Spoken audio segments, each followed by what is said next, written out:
Our next speaker guest decided to speak sitting down, actually, not standing up. That's why we're sitting like this for the moment, and I'd like to introduce him to you now for a minute or two before his talk. He teaches philosophy at École Nationale Supérieure d'Art in Cergy, in the northwestern suburb of Paris. Political philosophy, as we will hear in just a minute, is one of his core interests, but also cultural sociology. He's very outspoken about French politics, has written manifests and articles with Édouard Louis, with whom he is often associated, along with Didier Eribon, whose Retour à Reims went global, so to speak, as many books of all three mentioned do, actually. He has written about Michel Foucault, Pierre Bourdieu, but also about the three heroes of anti-surveillance, so to speak. The book was called L'Art de la Révolte, Snowden, Assange, and Manning in 2015, Die Kunst der Revolte in German. Also translated in numerous languages, is a book that informs his talk today a little bit, I would say. Juger, l'état pénal face à la sociologie, Judge and Punish in English, actually. It came out in the US last year, early last year, and Verurteilen in German at Suhrkamp. Regarding the protest of the movement of les Gilets jaunes, Gelbwesten or Yellow Vests in English, he can be seen protesting along with Louis and with the Committee of Adama, which is a sort of equivalent to Black Lives Matter in France. There's also a forthcoming book, I think in April, that is called Le Combat Adama, the Adama fight, which he co-wrote actually with Assa Traoré, whose brother was killed by the police, he writes. His talk today is called Can We Be in Favor of Violence? Soyez bienvenus. Please welcome Geoffroy de la Gannerie.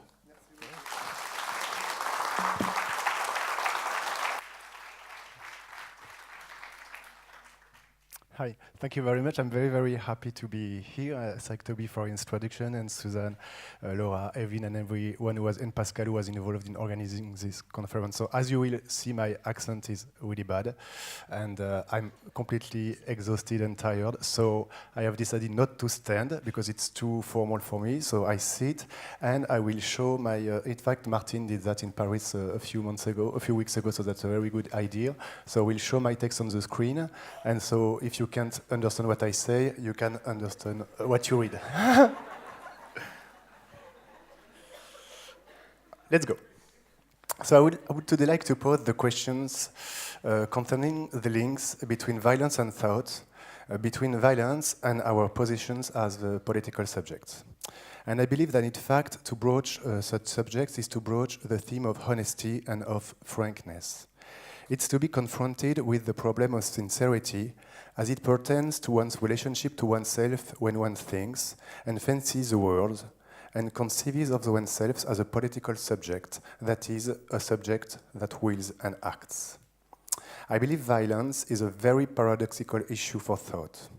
It's one of the themes that haunt the space of culture, the space of politics, the space of philosophy. It's a question that haunts us as a subject. But this haunting is paradoxical. Because in fact, we constantly seek to escape violence, to escape the question of violence, as emerges particularly clearly from the fact that we never cease attributing violence to others. Violence is the other.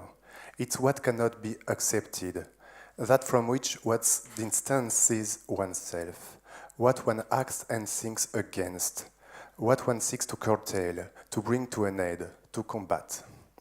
Thought's relation to violence is one of negation and rejection, as if whenever it is a matter of thinking about violence, the goal of thoughts turns out in fact to be that of employing diversionary tactics that allow one to skirt the issue, to make the problem disappear, to establish distance between the subject and violence.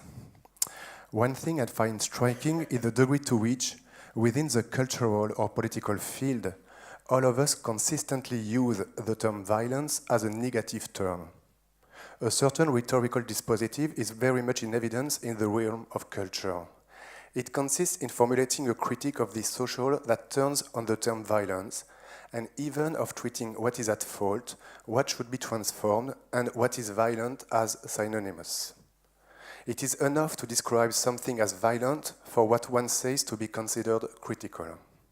What this mode of articulating critique in fact means is that as speakers, we situate ourselves on the side of non-violence. We accord ourselves the privilege of being able to attribute violence to others, thereby implicitly situating ourselves in the field of non-violence, with all the symbolic benefits that follow from this. In challenging this stance, I'm obviously also challenging myself. So this is the slide we skip. Okay. So is this an honest and sincere position? Or rather, does it take all aspects of the problem of politics into account? If we wish to understand our situation as political subjects that sometimes act and sometimes call for the passing of new laws, do we then not need to confront the question of our relationship to the exercise of violence? The moment we understand that political and social relations are relations of force, and that we cannot absolve ourselves for all responsibility with regard to the law, as we would thereby be leaving the state apparatus to our adversaries, we must confront with the question of our relation to violence. We have to be honest with ourselves. Any theorist who overvalues non-violence is taking the easy road and failing to engage with concrete problems unless he confronts this question. We need to think through what it means to act politically, to will politically, and what we feel out to be the criteria on which to base political action. All clear-sighted political thought must engage with an ethical issue.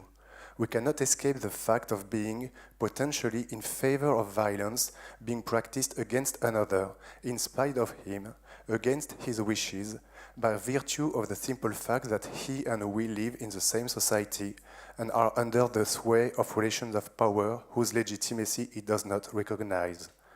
To put this differently, nothing can ever be discredited just by describing it as violent.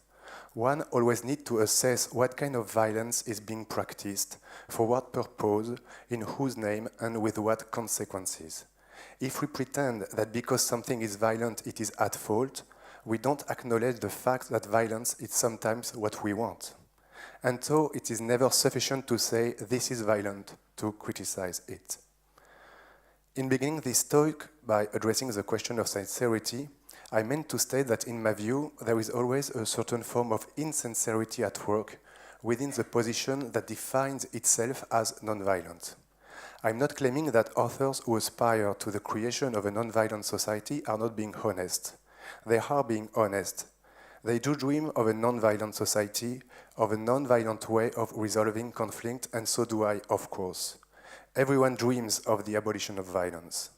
Yet I am increasingly going to view any position that presents itself as non-violence or criticizes the violence of institutions based on the utopia of a society stripped of its violence as problematic.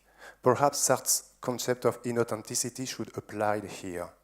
As soon as one goes to the bottom of political issues, as soon as one thinks politically, one cannot escape the question of one's relations to the exercise of violence. And as will become clear shortly, I'm increasingly uncertain as to whether political philosophy does not form a gigantic system destined not so much to shed light on our position as political subject as to obfuscate it, allowing us to skirt the question of violence and ignore the fact that all of us are already, every day, exercising violence and condoning the exercise of violence. If we want to think through violence and politics, we must rebuild the entire edifice of political philosophy.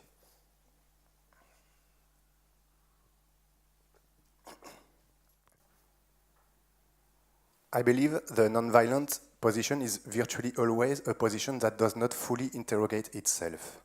It's a way of thinking that can only appear coherent for as long as entire problems are set aside. For example, many questions occur to me when scholars or militants define themselves as non-violent and support, say, the development of ostensibly not violent forms of political action and protest. To begin with, it often seems to me that in doing so, they are in fact not being non-violent. They are simply happy to leave the monopoly on violence to the state, And then, when the police carry them off, beat them, evict them from a building or imprison them, they accept this without responding, so that what describes itself as non-violence is simply the sacrificial acceptance of one's own exposure to state violence and the preservation of state violence.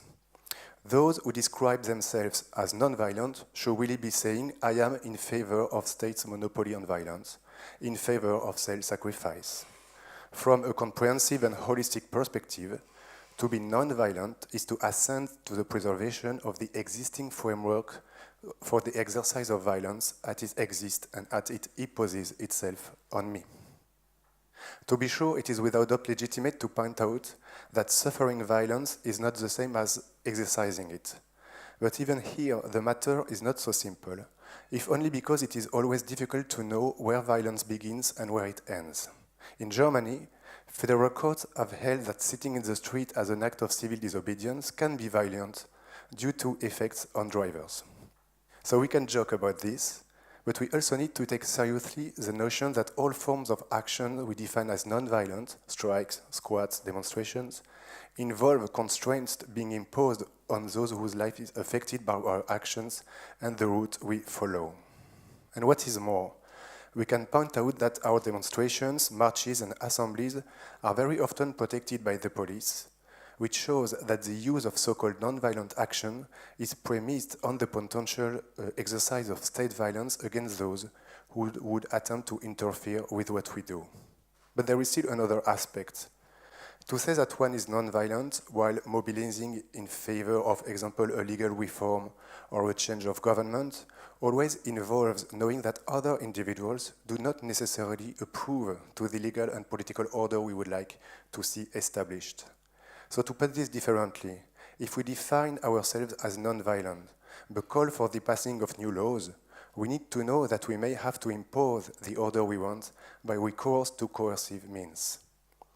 In the same way, if we do not call for the passing of laws, if we are non-violent and withdraw from all forms of political responsibility, we leave the violence of the world as it is, and in doing so, we remain caught within a certain approval of violence.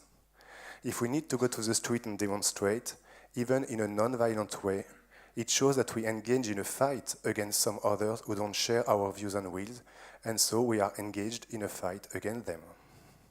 One could go further still. One could look into what this means for scholars, academics, and intellectuals who publicly present themselves as being hostile to violence, and in particular to state violence, and who envision a world without coercion. The simple fact that one can give a talk that presents itself as non-violent at a university and get paid by the state presupposes a system of taxation, which in turn presupposes state coercion, the persecution of tax fraudsters, which is to say state violence. Today, even the utopia of non-violence is rendered possible by state violence and the spaces of freedom and creative possibility it provides. The question of taxes is a very important one.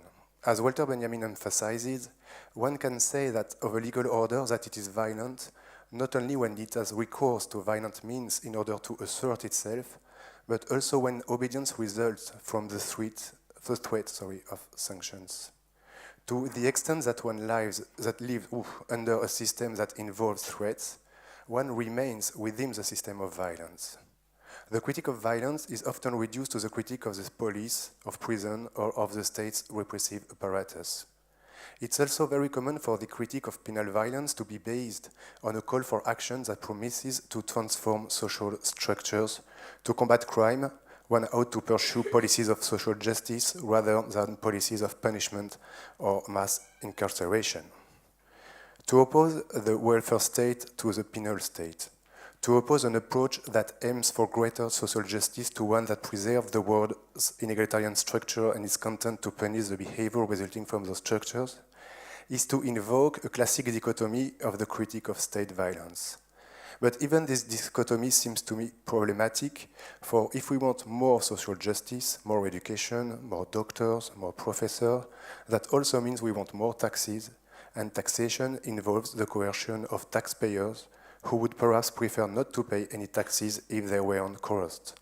In today's world, to call for more public funding for education, healthcare, art, and academia is to call for the exercise of state violence to endorse such violence.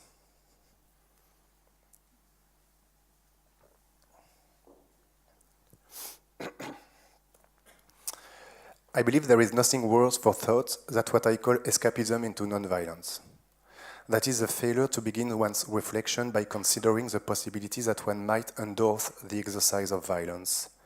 I would like to make this remark, which seems to me a very important issue in movements against police violence in the US or France.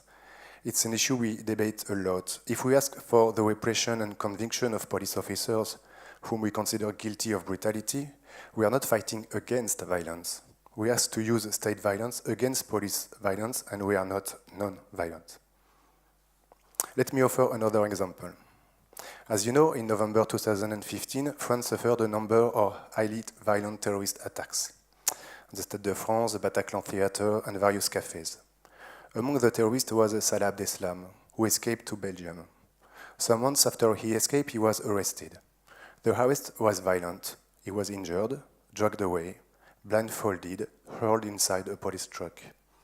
When he was arrested, he suffered a form of violence. Now that he is in prison, he is suffering another form of violence.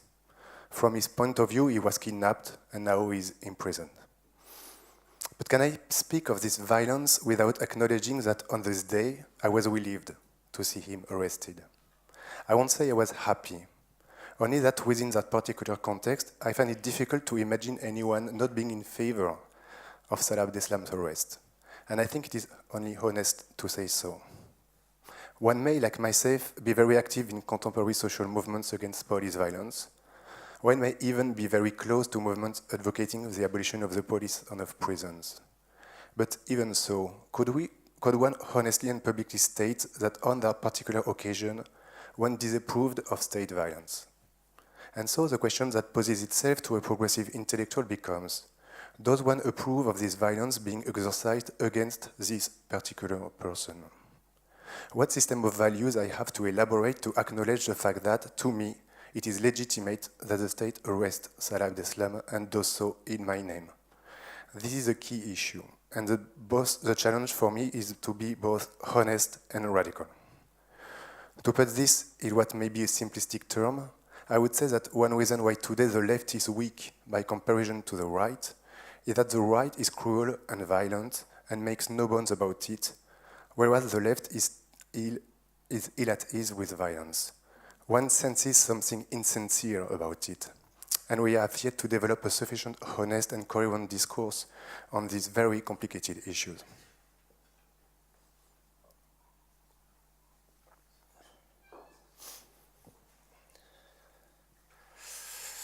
The fact we have not developed a coherent discourse on violence is not a coincidence or an accident. It may rather result from the very conceptual architecture of political philosophy and political thought, since I would say social contract theory. I believe there is something in our political thought that prevents us from thinking violence, and that if we wish to confront this question directly, we must in fact develop a new political episteme. In his book on sovereignty, Daniel Loic stresses the fact that political theory has always linked the law and violence. It has always believed there is a logical link between the two. And Loic calls for us to imagine the possibility of law without legal coercion, particularly in the legal practice of Judaism. In other texts, he also proposes envisioning international law as an instrument by which to resolve conflict without recourse to violence. I believe Daniel Loic's work is very important, but I'm not sure I agree with him entirely. I do not believe that political theory is a theory of the violence of the law. I'm even increasingly asking myself whether, behind its rational, abstract, and disembodied appearance, political philosophy may not itself be the expression of the quasi-psychological terror its authors suffer when having to engage directly with the question of what it means to be a political subject. Political philosophy is the expression of these authors' desire to avoid a situation in which they might have to publicly admit that they do, in some cases, support violence. There is a kind of anguish at the core of traditional political theory. Violence is not the theme philosophers give center stage in their theories. They focus rather on the theme of legitimacy. Among the essential undertakings pursued by this discourse are that of analyzing the condition of legitimacy of institutions and that of identifying the reasons why social actors owe allegiance to these institutions. And yet, when one thinks about it, and given that social actors don't read political theory, what is the point of saying that institutions are legitimate, if not that of furnishing oneself with a clean conscience, of justifying the state's repressive apparatus? It is ultimately not just a matter of saying, I show that the law is legitimate and that it should therefore be obeyed. Too bad if some people act differently than the law requires. It's normal to punish them, and I don't any longer have to pose myself the question of the exercise of state violence. Political theorists know quite well that there will be prisons, judges, and police forces, but they enact a problematic shift from the question of violence to the question of legitimacy in order no longer to have to address these phenomena as problems and thereby to be able to let them function undisturbed. In saying that there is such a thing as the legitimacy of institutions, theorists are enacting a kind of escapism into legitimacy that allows one no longer to consider that condoning the law will entail exercising violence against those who oppose it. This escapism into legitimacy is very clear in Max Weber's work too. It appears in the fact that he defines the state as the organization that holds the monopoly of legitimate violence, but that he will never give us a theory of violence and only a theory of legitimacy. The fact that political theory is characterized throughout by a fear of addressing violence emerges clearly from the fact that reflections on the state almost always aim to make the state a non-violent entity. One finds within political theory an entire range of rhetorical strategies by which to deny the violent character of state violence. These strategies tend in particular to draw a distinction between state action and the actions by which we relate to one another in our everyday lives, in order then to claim that, in the end, when the state imposes constraints on us, there is no violence involved, since we are simply imposing constraints upon ourselves via the state. At the basis of the legal order is supposed to be rational or intersubjective, there will always be a kind of non-violence of the state. The notion of the state presupposes that the state is non-violence. When it acts as a state, respecting the procedures and regulations on which it is based, the result can never be violence. Violence prevents to the private domain, that of civil society. This operation of fetishizing and promoting the state reaches its pinnacle in distinction Hannah Arendt believes necessary between power and violence. She considers power to be the manifestation of a collective will developed through deliberative operations, whereas violence refers to instrumental mechanisms of domination, constraint, and imposition. And one finds the same dispositif in Derrida's Force of Law, who distinguishes between non-violent force, which he considers legitimate, and violence, which he considers illegitimate. But one need only assume a different perspective to challenge the validity of the undertaking that distinguishes between the force of the state and violence. Description of the state should reject distinctions between force and violence, or between illegitimate and legitimate violence, as if state violence were of a different nature than private violence. These dichotomies collapse as soon as one situates oneself on the side of those who become the object of repressive action and of state violence. For these people, being arrested by the police is essentially no different than being kidnapped by a gang. There is no ontological difference. Without wanting it, without accepting it, without even having consented to be part of this world and subject to these laws, some people show up, break down my door, feel authorized to impose their will on me. For the person who suffers violence, such an intervention resembles any other act of aggression. Someone deploys force to constrain me to do their will. There is no difference between a group of mafiosi, one's father, the policeman, and the judge. When the state acts, a will external to me addresses me and constrains me to behave a certain way. To think the law is not violent amounts to forgetting that for the person suffering it, a state intervention is an interaction like any other. It's a relation between two competing wills who confront one another. This is the reason why, in Judge and Punish, I have claimed one cannot understand the state without recognizing the state that state violence and private violence are equivalent and even identical. One must be able to affirm that the state does not simply condemn to death but murders, that it does not arrest individuals but kidnaps them, that it does not impose fines but robs, that it does not search an apartment but breaks into it. Okay. Michel Foucault says somewhere that judges are obsessed with confessions and never cease calling on the accused to admit to all charges, as the confession, of course, spares a judge having to go through the act of judging and taking upon himself the violence judgment implies. The same logic is at work in the attempt of political theorists to make it seem as if the law had been willed by those who in fact have not willed it. Theorists search for instruments by which to legitimate the law in order not to have to face up the irremediably violent aspect of the legal order to which they subscribe.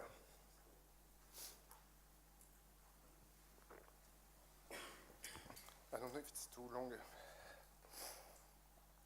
Okay. Ah, okay. It's okay? Because I'm tired, so I don't know if it's not too annoying. C'est bien. Il reste un quart d'heure, c'est bon? 15 minutes, okay? Can I drink your glass? Okay. Because I finished mine.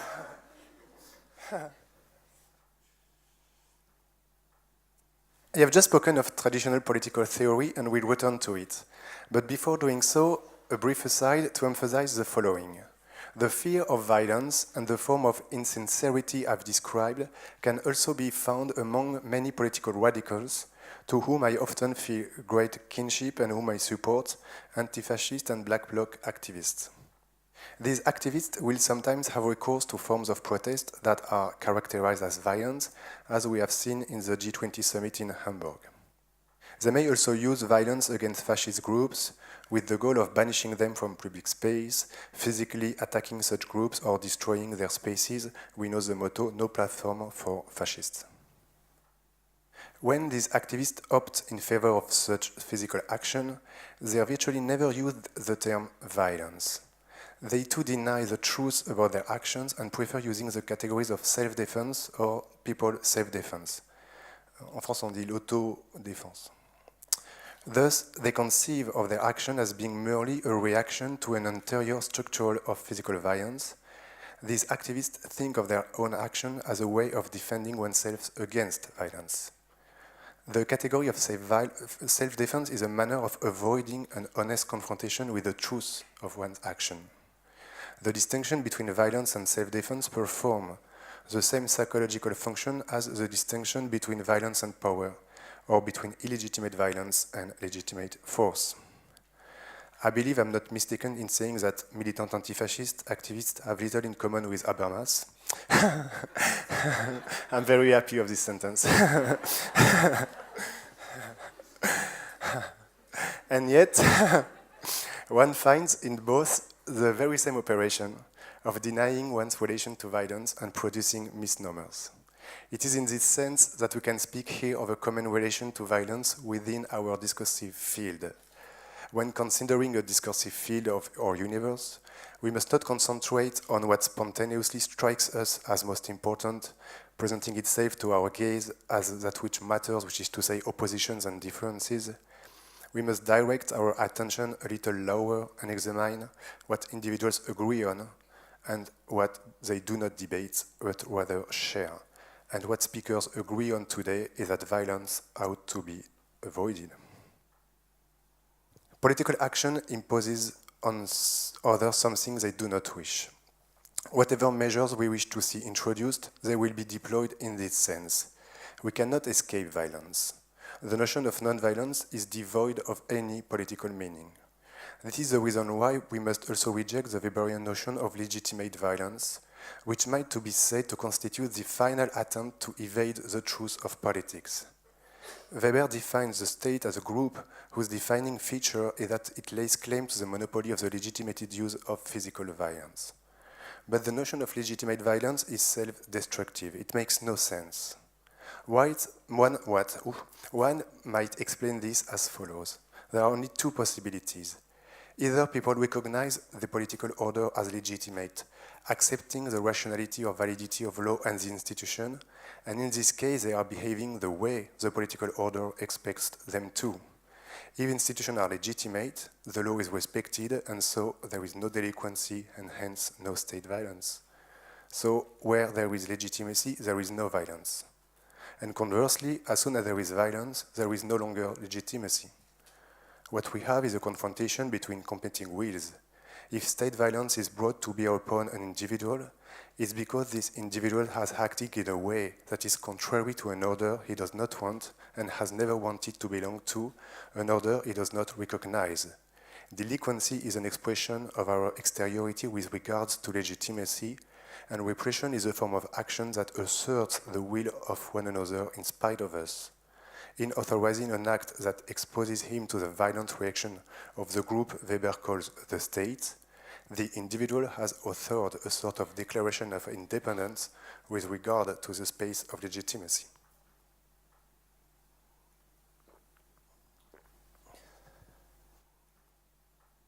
As Henkelsen says, the fundamental political problem is not that of individuals who discuss, deliberate, or negotiate among themselves in order to establish an organized collective. Politics appear at the moment of confrontation between someone's will and what the law demands. In effect, if there is no deviation, if what the legal order requires and what I want is identical, the question of politics disappears. My will and the law are identical, so that when I obey the law, I obey myself. But what if we are not in agreement, and if we don't like the word produced by the law? It's then that there appears the problem of what it means to live under a legal order and to be citizen of a state. In eliminating these questions, political philosophy becomes an instrument by which to make political problems disappear. To link reflection on politics to an investigation of legal forms that are universally recognized by the subject subordinated to them is to abandon the space in which political queries can be formulated. It is to think about the state and the law by constructing problems in which a way that there is no longer any problem.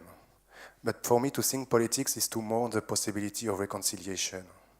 We cannot seek approval of our wishes in the gaze of the other. We must not expect to see in the other's eyes an endorsement of the order we want. We can no longer convince ourselves the exercise of violence will meet with the approval of those who suffer it. We must face up to the divisive aspects of law.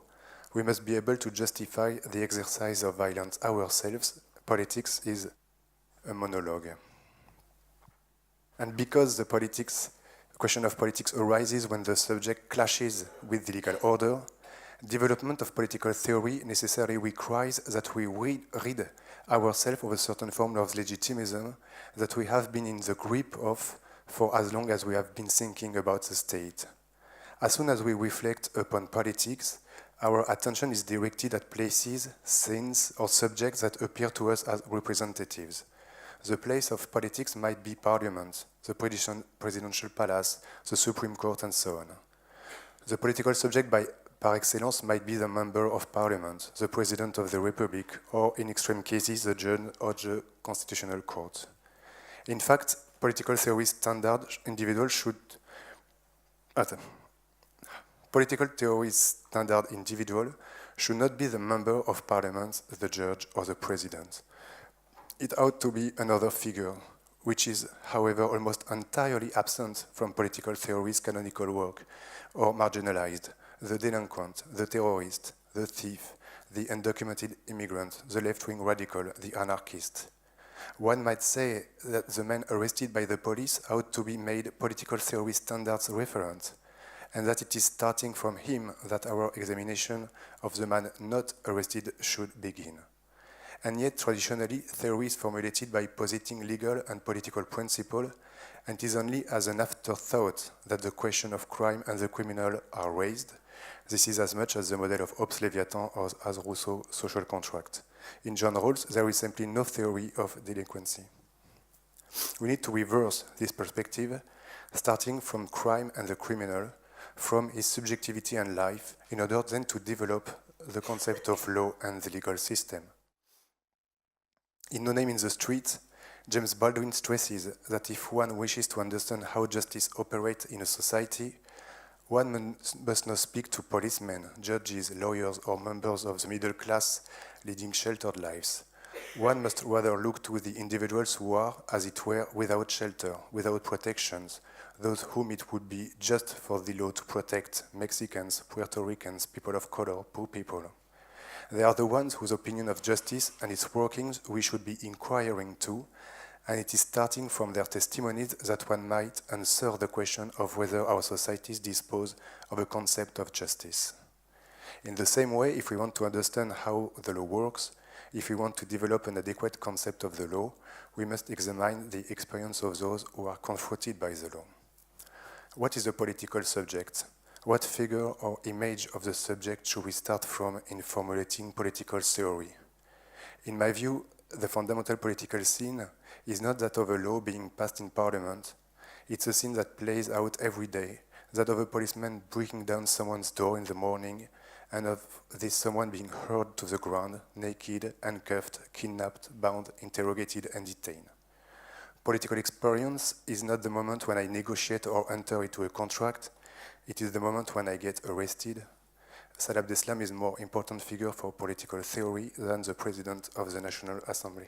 In this talk, I have not, it's just 2 minutes, I have not pronounced myself in favor of prison, the police, the penal state, war, or state violence in all its contemporary forms.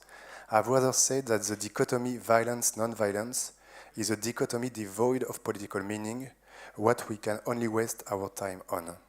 I have also said that political theory constitutes a dispositif that prevents us from addressing the question of violence in a satisfactory manner, and that this question forces us to change the way we engage in political thought.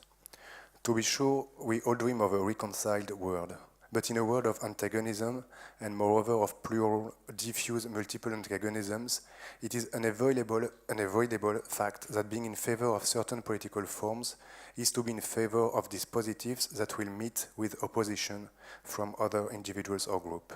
The only question what needs to pose is therefore the question of a genuine critique of violence. What type of violence can I exercise, in what way, and against whom? To put this differently, it will win us a lot of time to eliminate non-violence from our thinking and set to work directly on an analytic of violence. Thank you very much.